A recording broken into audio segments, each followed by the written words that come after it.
ये 1910 की बात है जब मैं बरसगीर के शहर मदारिस के इलाका ब्रिटिश टाउन के एक मकान में रिहाइश के लिए आया था।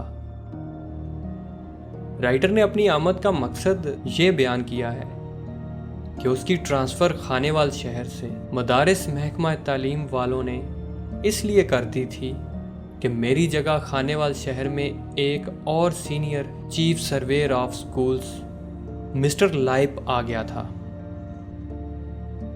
उसने अपना असर और रसूख चलाकर मुझे खानेवाल से उखड़वा दिया था। मेरी मदारिस ट्रांसफ़र एक सरकारी हुक्म के तहत हुई थी, इसलिए मैंने उसकी तामील की। जैसा कि मैंने पहले जिक्र किया था कि मदारिस शहर के इलाका ब्रिटिश टाउन के जिस मकान में ठहरा हुआ था यह 5 कमरों पर मुश्तमिल था, जबकि उसके ऊपर वाली मंजिल में 2 कमरे थे। मैं कुंवारा, अकेला और तन्हाई पसंद था, लिहाजा मैंने अपनी ज़रूरत के तहत इस बड़े मकान में सिर्फ एक छोटे से कमरे को अपना मस्कन बना लिया। इस कमरे में स्टडी वाली टेबल और मेरे सोने का पलंग मौजूद था, साथ ही अटैच बाथ बना हुआ था। मेरा बंगाली खिदमतगार जिसका नाम कासू बाबा था, उसे मैंने सिर्फ अपनी चौकरी के लिए रखा हुआ था। मेरे कभी कभार मेहमान वगैरह आते थे, वही उनको चाय वगैरह बनाकर देता था। मैं दरअसल दिली तौर पर अपने घर आए मेहमानों को ज्यादा पसंद नहीं करता था। इसकी वजह यह थी कि मैं तबीयतन पढ़ाकू और तन्हाई पसंद था। जो मेहमान बाज दफ़ा लीचड़ होकर मुझे अपनी उल्टी सीधी बेमकसद बातों में लगाकर मेरा कीमती वक्त ज़ाया करते, मैंने कासू बाबा को यह बात समझाई हुई थी कि जब मैंने किसी लीचड़ मेहमान से छुटकारा हासिल करना होता तो मैं उसे इशारतन कहता कि कासू बाबा एक कड़क चाय का कप और बनाओ। सर, आपका फलां ऑफिसर का फ़ोन आया था, वो आपको बुला रहे हैं। और मैं मसनूई तौर पर उस महफिल से उठ जाता था। जून 1910 को बरसगीर के बड़े बड़े शहरों में फिरका वाराना फसाद फूट पड़े थे। हुकूमत ने हम ब्रिटिश लोगों को सख्ती से ताकीद की थी कि हम लोग अपने दफ्तरों में ना जाएं और अपने घरों में बैठे रहें।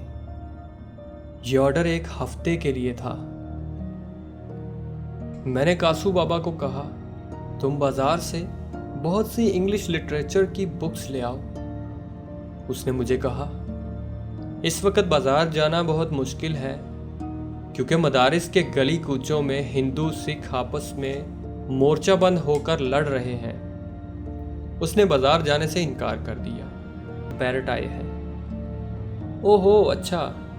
उनकी आमद से मैं दिली तौर पर खुश ना था, लेकिन मैंने बेदिली से कासू बाबा को कहा, मैं तुम्हें उन्हें भगाने या टालने का इशारा करूं तो तुम मुझसे वही बात करना जो कि मैं तुमसे करता हूं। मैं बैठक में गया तो मिस्टर बैरट वहां बैठा हुआ था। वो एक बूढ़ा और शक्ल से ही खुश्क तबे लग रहा था। सॉरी, मैंने आपकी किसी लाजमी मसरूफियात में मुदाखलत तो नहीं की? मिस्टर बैरट बोले, जी नहीं, मुदाखलत कैसी। आजकल तो वैसे भी फसादात की वजह से हम लोगों को जरा घरों में बैठने का मौका मिल गया है। अच्छा, तो आप फारिग हैं? इसी बहाने मैं भी 2-4 घंटे आपसे गपशप लगा लूंगा। 2-4 घंटे? 2-4 घंटे? मैंने दिल में सोचा।